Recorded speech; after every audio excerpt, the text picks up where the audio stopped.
Thanks so much for coming, everyone. So it's my absolute pleasure to introduce my friend and a very inspiring woman, Máirín, who, as you will have seen from the invites that got you here in the room, went through a lot of difficulty from a health perspective and lost the ability to speak, read, and write, and relearned all those skills that I think so many of us take for granted on a daily basis. So we're going to get to hear a little bit about her story today. I'm really excited to talk to you here in front of all my colleagues, and look forward to hearing the questions from you guys as well. So Máirín, or I'll call her Mo, that's Mo style, Mo. Maybe you could talk to us a little bit about moya moya, the disease that you were diagnosed with, and kind of what that means. Okay, so yeah, I'll tell you about moya moya. I'll tell you about my rehabilitation, and I'll tell you about my struggles with technology, and about having fun with style and fashion and getting dressed. So, yeah, so I do get a little bit mixed up on timelines a little bit. I'll blame the stroke. But so 3.5 years ago, I had brain surgery for moya moya. So moya moya is quite a rare disease. It can be in the family, or it can be, what's the word, you can contract it. Mm-hmm. So I don't really know what happened. I don't know anyone in my family who has it. So it blocks the oxygen getting to your brain. So I had 50% blockages. So for about, probably for about 3 or 4 years, I was unwell. I was in and out of the doctors. No one could tell me what it was. I felt like a complete hypochondriac. My skin kind of went a funny color. I lost weight. I remember thinking, oh my God, I don't remember it being this hard to push a buggy. And my kids were like, they were like 1 and 2, like only a year and a half. And I would lose the power all down my right side, from my toes all the way up to here. And then, yeah, like I said, I went to a stroke clinic, to a neurologist. They told me I had this thing called hemiplegic migraines, and that the symptoms would mimic stroke. Anyway, long story short, I ended up in Beaumont because I went for a scan for bad headaches, and my doctor phoned and said, you need to go straight to Beaumont. And then I think within about a half an hour, I heard of moya moya, which I'd never heard of. And the only way you can treat it is through brain surgery, because they need to create pathways in to let the oxygen in. Mm-hmm. So, does that answer the question? Yes, absolutely. So obviously that was very scary. Yeah, really scary surreal. Time, and I'm sure for you and for your family. Yeah. So I know that you had this brain surgery to kind of remove those clouds and blockages in your brain. What was it like to wake up then in intensive care? It was great, because I woke up, I couldn't have been happier. So yeah, and then I think when you have brain surgery, and then obviously I had a stroke during it, so when I woke up, I couldn't speak or read or write. And my first thing was to think, well, at least I'm going to see my kids again. And I wanted to be able to tell all the worried faces, my family and friends and stuff, that it's okay, I'm here. Mm-hmm. Because I know that sometimes with brain surgery, the personality can change. Mm-hmm. So I'm really lucky that didn't happen to me. Mm-hmm. So I wanted to say, look, it's all right, it's still me, I'm here. I just can't tell you that I'm here, that I'm okay. That must have been really frustrating. Yeah, frustrating set in much later. Yeah. No, I was just, like I said, I was really, really happy to wake up. And tell me a little bit about that later piece. So you were a teacher before this. I know language was a huge part of your life. As you mentioned, your 2 children and your husband. How did they all react to kind of your new state and the recovery that you had to go through? Well, my kids, I think it sent my daughter a little bit kooky, because she was 5, I think, or maybe a little bit older. Anyway, like I said, I'm not great with time. Ewan, I think, was 3. Mm-hmm. So yeah, that would make sense. So she was more aware of what was going on. Mm-hmm. So she used to hate coming in to see me. Mm. And I remember my mum saying, well, put on a scarf and just, I was in a wheelchair and sitting up. First of all, I was in the bed, but they propped me up in a wheelchair, put a scarf around to hide the tubes. And when she came in, I couldn't really speak. So it was like a lot of, sign language, and it was lovely to see her, but I really felt for her because she didn't, it really threw her. It was obviously so strange seeing me in that environment. So she was a little bit traumatized, I think, but I was in hospital for a month, and then I came out, went home. My language came back very quickly, which was great. And then, so over the next 6 months, there was quite a bit of change. Like I was able to do more and more for myself. But yeah, literally, I didn't even know what A was. Like I would try to roll that around in my mouth and go, A, I don't even recognize that. And same with numbers. So I had to learn to read and write from the absolute beginning. So talk to me a little bit about that, because I think, if we learn these skills at such a young age, to try and relearn again kind of how to read, write, and even speak, and remember kind of this aphasia that you're going through. Yeah. What kind of challenges did you face, and what was the sort of recovery plan or treatment? How did you get yourself back up, as you said, with language coming back very quickly? How did that go for you? Well, I had a really good motivation with my children, and plus, for myself, communication is such a basic part of being alive. I mean, I know there's people who are deaf and blind and dumb, but for me, being able to speak, I can't imagine not being able to speak. So for me, I went home. It took a while for the services to kick in.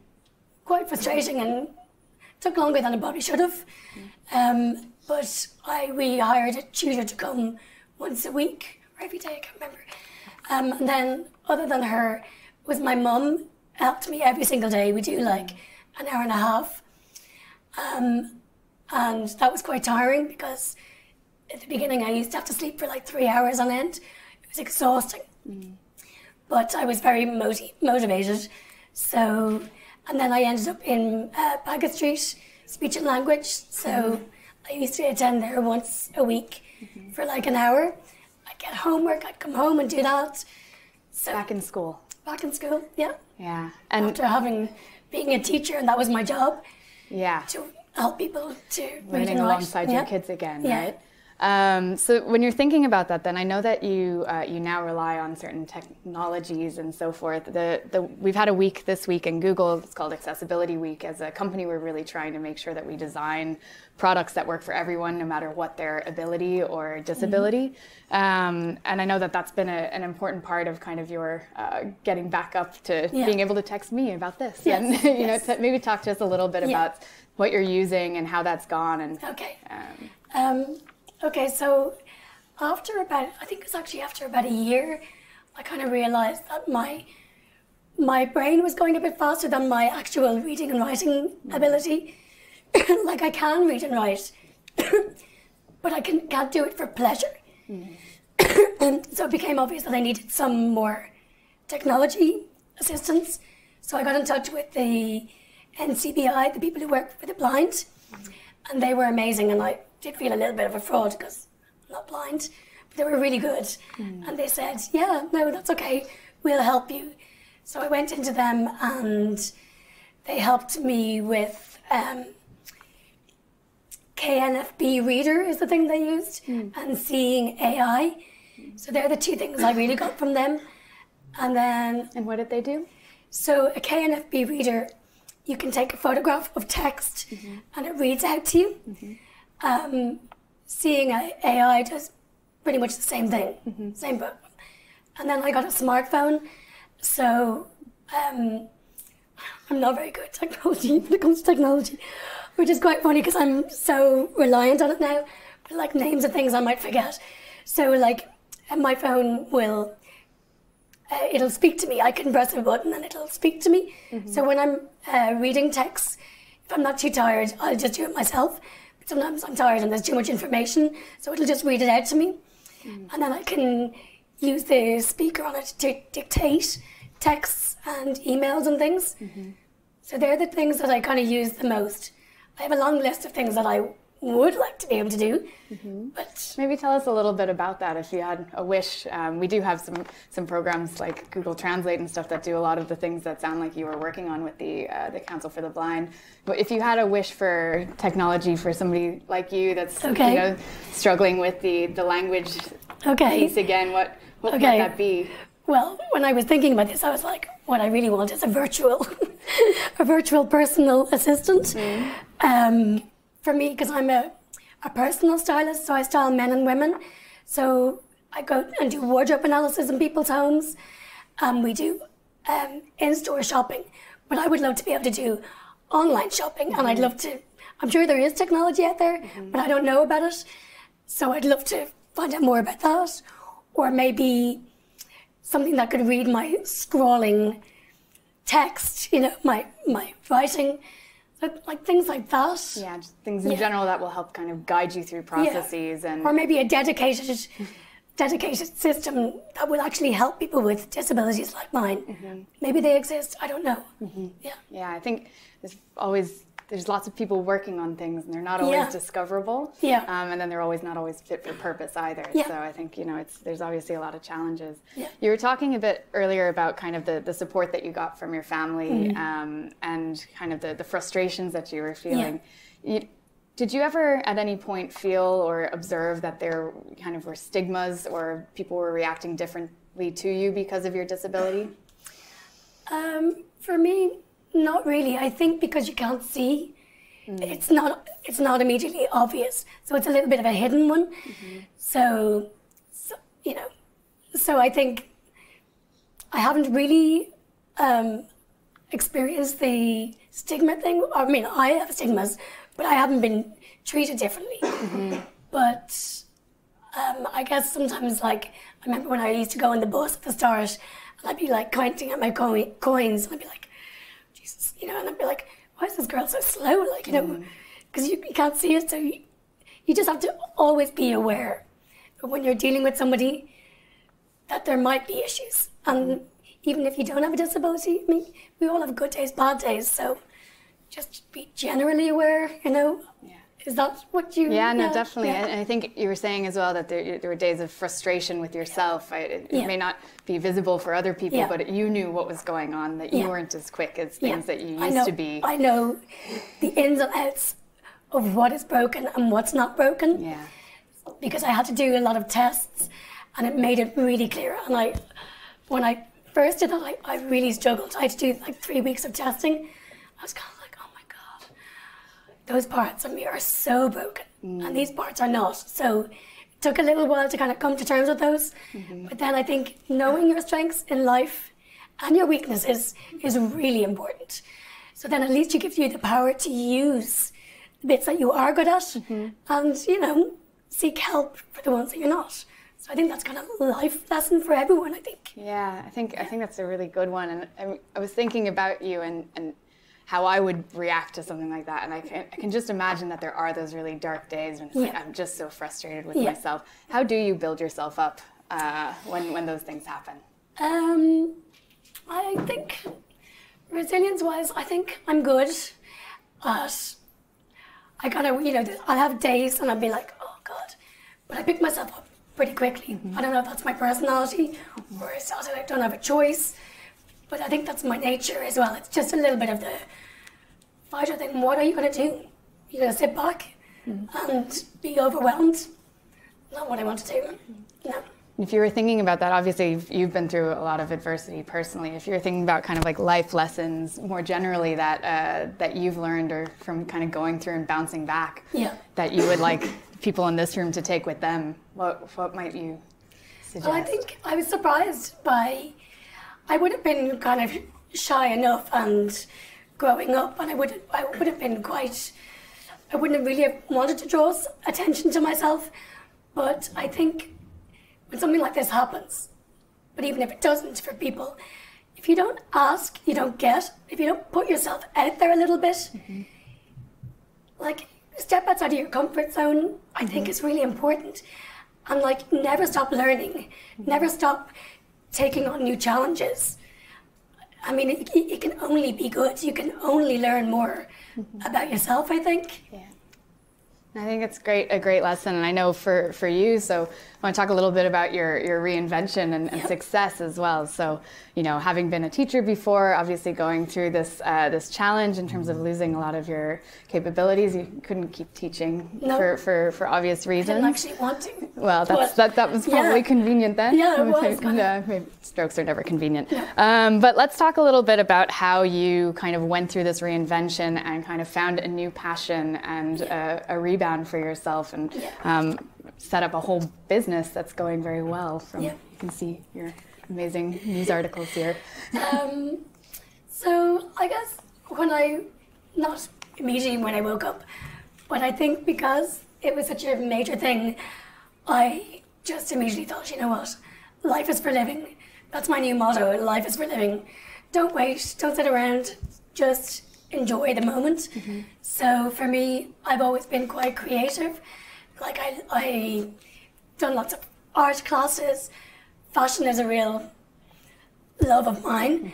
And even from the time I was really, really young, I remember, maybe everyone's the same, but I just was always noticing shapes and kind of saying, I think people don't really, people do, but I think knowing your shape and dressing to your shape and having fun with fashion, and I mean, I know you might be carrying some weight, or you might be bigger, or you might be smaller. There's so many, we come in all different shapes and sizes, but I think dressing to your size and shape and make the most of it, of your highlights, you know, flaunt them, the bits that you're proud of, show them off.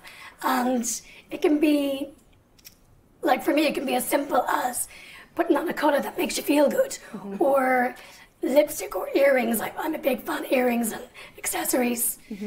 I'm not sure, am I answering that? Yeah, no, absolutely. So I think, you know, obviously you had a passion for fashion. Yes, passion for fashion. Passion for fashion. And you're kind of, when you're coming to figure out that, okay, maybe I'm going to make a business out of this. Where did you start from the business and setting up the business side of things?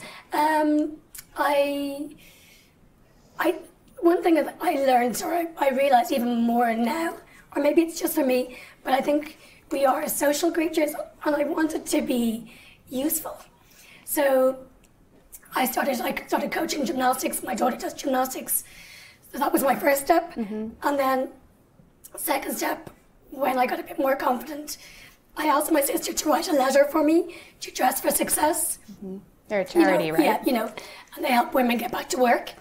So maybe just tell the audience a little bit about the Dress for Success. Yeah, Dress for Success. Not everybody's familiar. I think it started like 20 years ago in San Francisco. Sonia Lennon, the fashion designer, brought it to Ireland about 9 years ago. So it's a charity-run thing. They offer like HR, coaching services, and then styling. So if you're going for an interview, you can go to Dress for Success. Unfortunately, I'm looking at the men here. Unfortunately, it's only for women. But there are other charities for men as well, okay. Right? Yeah, because it would be great to have the same thing for men. Yeah. But you can go, we'll style you for free. If you get a job, we'll style you, give you 3 more outfits for work, for your job. So they took me on as a stylist, and I was in there like, I don't know, it felt like about a week, but maybe it was more. And I was bitten by the bug completely. I love it. I love the talking to people. I love the empowering, building confidence, helping people getting dressed. And then I thought, you know what, I could do this. And then I'm still with them. But then I asked my family to help me. My sister and my brother are graphic designers. So my sister and brother helped me set up a website. My husband, I'd say I drove him absolutely mental, asking him to help me go, how do you do this? What's Instagram? You know, all that kind of stuff. So I started literally at the beginning, and Instagram is really important for me because I'm visual. So I love that. So I started from there. And how is business going now, and how are you kind of promoting your services? Yeah, it's good. Yeah, it's good. So I started off with women. Now I style men as well. But it's mostly word of mouth. And then recommendations from clients, testimonials, bit of networking, Toxic Google. Toxic Google. Sign up, please. So things like that. Yeah. And I know, so I did you do a few different things in terms of kind of your styling and personal shopping, and I actually did a closet consultation with Mo a few months back, and personally for me it was a bit life-changing because I got rid of so much crap that I've been hanging on to that just really didn't suit me, and found things that I'd forgotten I had that really did, and kind of gave me a new pep in my step. Certainly felt that it was great, and also a lot of fun because you're a lot of fun. But can you talk me through a little bit about the services that you provide and kind of what your clientele go through when they work with you? Okay, so my very first client, I met her at a swap shop. I'm a big fan of swap shops. Brilliant. I met her at a swap shop to do with Dress for Success, and she was my first client. And I went to a house and we did a wardrobe analysis, but she found the whole thing very emotional because you're looking at like 30 years of clothes and all the associations, all the things like past relationships or life-changing moments or memories. So she actually found it really overwhelming. And that has stayed with me because I think when somebody actually makes the call, they might be thinking about doing it for a long, long time, may never do it. But when I actually get the phone call, it's like somebody's actually made the step to actually do something, to empower themselves. And I think the service is not expensive, but it can be quite life-changing. And it can give you a different outlook going forward, and it creates like smarter shopping, less waste, a renewed love for fashion and for style, and I give tips about how to mix and match what you already have. I go through everything from shoes to accessories to clothes. I take pictures, we do a reorg, so it's quite like therapeutic from what I hear. It's like a spring cleaning, and from what I hear, it can change people's lives. So I think it's amazing. Obviously, having fashion and moving into fashion for you being a life-changing moment, and then be able to use that to help other people's lives change and get them new confidence is really exciting too. So you also do kind of like personal shopping and other stuff. What are your services more generally? Okay, so when you don't have to do it in this order. I get a call for the wardrobe thing, and I find it's useful if people do that first, because then they actually realize, oh, I don't really need much, because you might, and if you do need something, it's quite specific what you do actually need. I do love shopping, so shopping is good too. Whether it's usually an occasion or a workwear or just some people don't like shopping at all. I can't imagine it, but some people just don't, and they find it really stressful. And just having a fresh pair of eyes to bounce things off, and it makes it quick and it makes it more efficient. So shopping. The online thing, I do give, because some people are very time poor. So I have done where I do the research for myself and send links to people. So it's not quite, it's online shopping, but it's not like, I don't know if You're sourcing. I'm sourcing, So, and then I am branching into doing talks as well. So this one is a big one for me. I've done talks for the Royal College of Surgeons, Irish Country Women to date, and then this will be my third one. So for motivational speaking, just all about resilience and how change can be good and picking yourself up and starting something new. I think you've talked to me a little bit about, and I know when I went through this as well, that you're kind of a coach as well as a stylist, right? So when you're going through, and maybe you have some examples of other clients that you've worked with where you feel like, kind of before and after, and how you've kind of helped them kind of gain new confidence or change something specific about them through fashion, or just general kind of being there and being great. Well, I think it's like listening is important. I mean, because people say to me, oh, do you go in and just throw everything out? Like, no, you can't do that. And that's not what I'm there for. So you have to listen really carefully to the brief that the person has given you, because I send out a style report. So to push gently, push more if it's willing. It depends on what the wish is, what the person wants to change. So it would be like, listening and like I said, pushing and making some suggestions. People always say to me about the colour me beautiful thing, but I think that's I think the past a little bit. I think skin tones are so individual, so I'd find it hard to say, well, you shouldn't wear that colour. I'm just not really. I love all colour, so it's really listening and trying to just gently push and advise about shape. Do you have any particularly difficult clients that you remember that really took a lot more work to kind of get there and get the click moment? Actually, look, I've only had one. Okay, tell us a little more. Difficult. I always like those. So anonymously, of course. What? Anonymously, of course. Yeah, no. And her name was Lorna. But no, it just sometimes people are looking for things that I just can't get, and I think.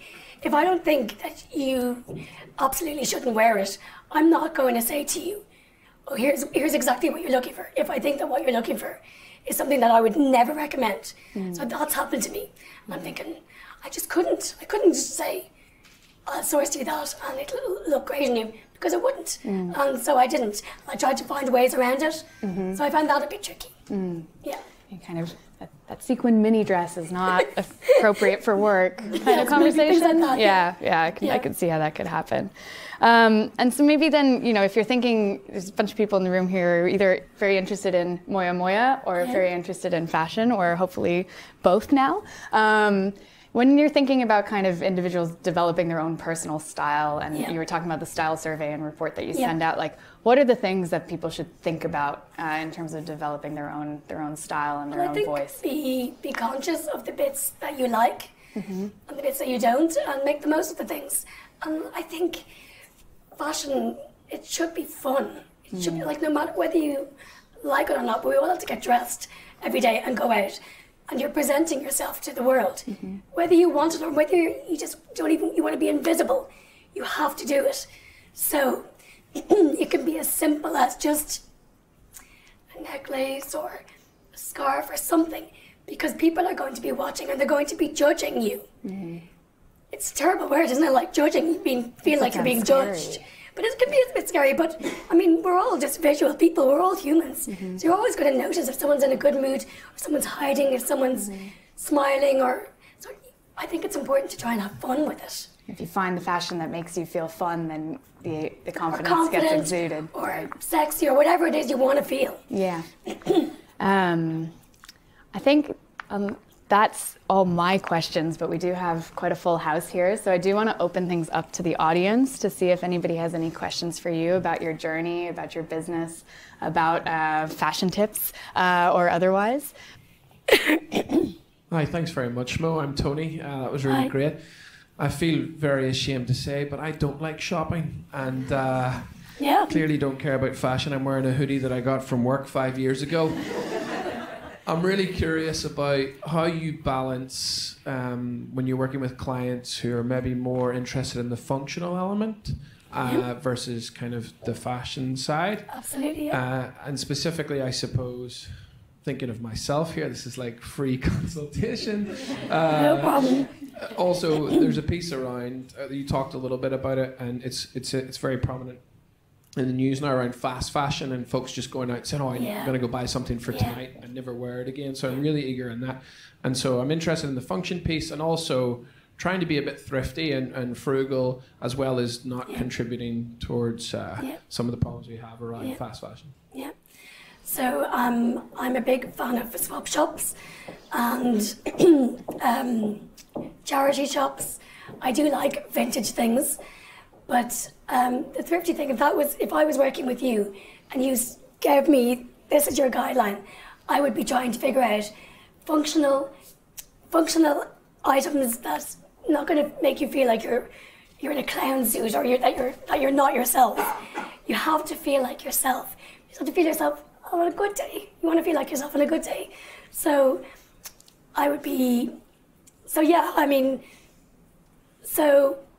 yeah, like I said, so charity, I could give you a list of different brands and places to go. I could source things for you, but I need to know a little bit more about what you want. So, you know, come and do one of the surveys. That's no problem.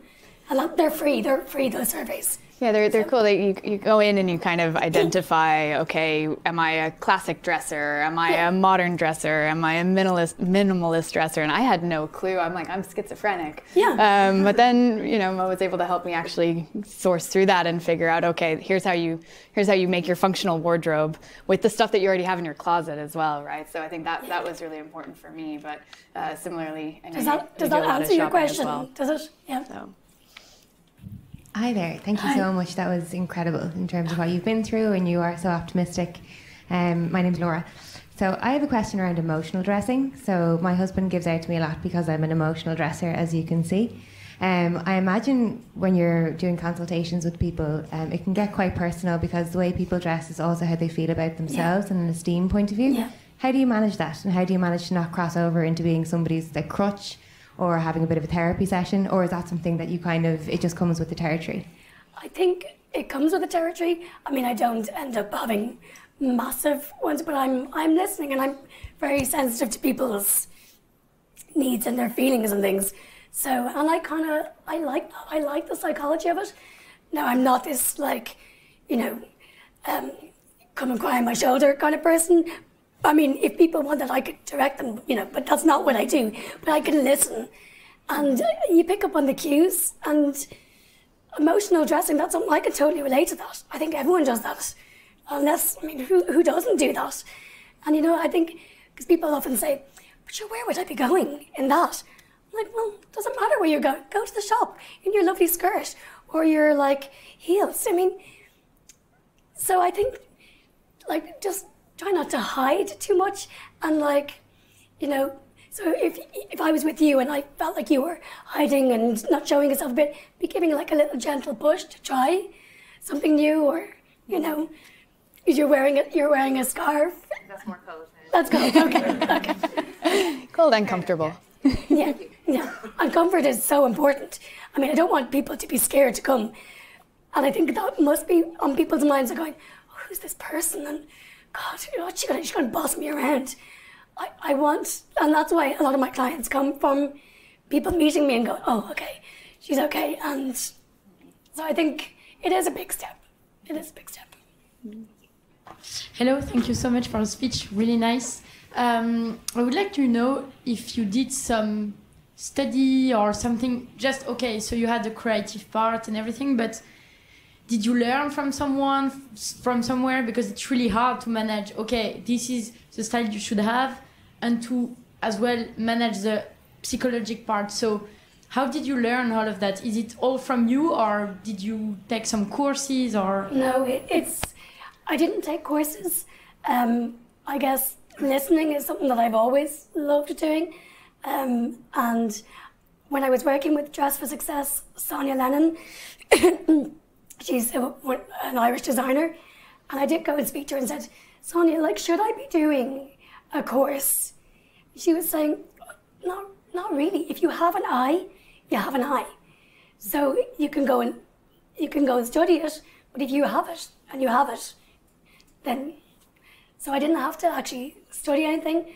I mean, no, so far that hasn't been an issue. So all your clients are about word of mouth, confidence, and yeah, because fun. It's really hard if you don't have. I'm sorry, it's a French way of thinking, but if you don't have a diploma or something, someone can say, okay, I don't know who I'm talking to. So how did you manage to get your first client and your second and your third? Well, so I'm in business just over a year, so it's word of mouth, and client referrals. You've been on a couple shows, right? Radio shows and TV a few times as well, right? So I was on like Ray Darcy, and I had an article in Image magazine, one in Hot Press, one in the Sunday Business Post. So I forgot that. Thank you. It was a great speech. I was trying not to well up because I had a family member with stroke earlier. It was amazing. and congratulations on all the success. I was just wondering, what would you recommend as like top investment pieces for men or women? Top investment pieces. So, yeah. So again, it's depends on your style. So, top investment pieces. I think a nice coat, suited and booted. You know that expression. That's really important, I think. So make sure you've got a nice, good quality coat and shoes. And then I'd be thinking, you know, like this whole capsule wardrobe thing. Okay, I would be saying one skirt, one pair of trousers, black, one pair of coloured trousers, what have I done? I've done, sorry. Yeah, and then so skirt, trousers, one coloured, jeans, a couple of t-shirts, a couple of maybe one or two jumpers, and a blazer. I'm a big blazer fan. That would be the kind of capsule thing. Depends on which colour you want to inject in it. Yeah. And kind of mix and match all the neutrals. Mix in, and right? yeah, mix and match. And that's why accessories. I love accessories. So I think that just can make an outfit, something that you've worn yesterday, make it look completely different. If you throw on a scarf over it, or a pair of earrings, or a necklace, different shoes, just mix and match what you have. You don't need loads. And people have way too many clothes. And I'm guilty, you know? So it's about how you use them, I think. Hi, fantastic story. Thank you so much. In terms of, you know, somebody might have an expectation for a particular way of styling, but their fitness or their physique might not support it. And that's a fine line. You know, how do you deal with that, where, you know, you might have an expectation that maybe your body wouldn't support? Are you very direct with your client, or how do you deal with those kind of situations? So if someone comes to me and they're weight conscious or conscious of their fitness, I'm not going to comment on that at all. I'm just going to find something that's going to make them look the best in their clothes. So no, I would never comment. No, unless they open the conversation and they want, but that's not really my area of expertise, you know. So, I mean, if they wanted me for help, I could probably source some help, but that's my job. I see my job is making them feel as good in what they have. Yeah, and helping them dress according to their shape and make the most of it. Yeah. So it's very inspiring to hear about your attitude when you woke up after the surgery. Before all of this came into your life, would you have imagined that you would wake up from a surgery like that and have responded the way that you did? I think there's always been a bit of a fighter in me.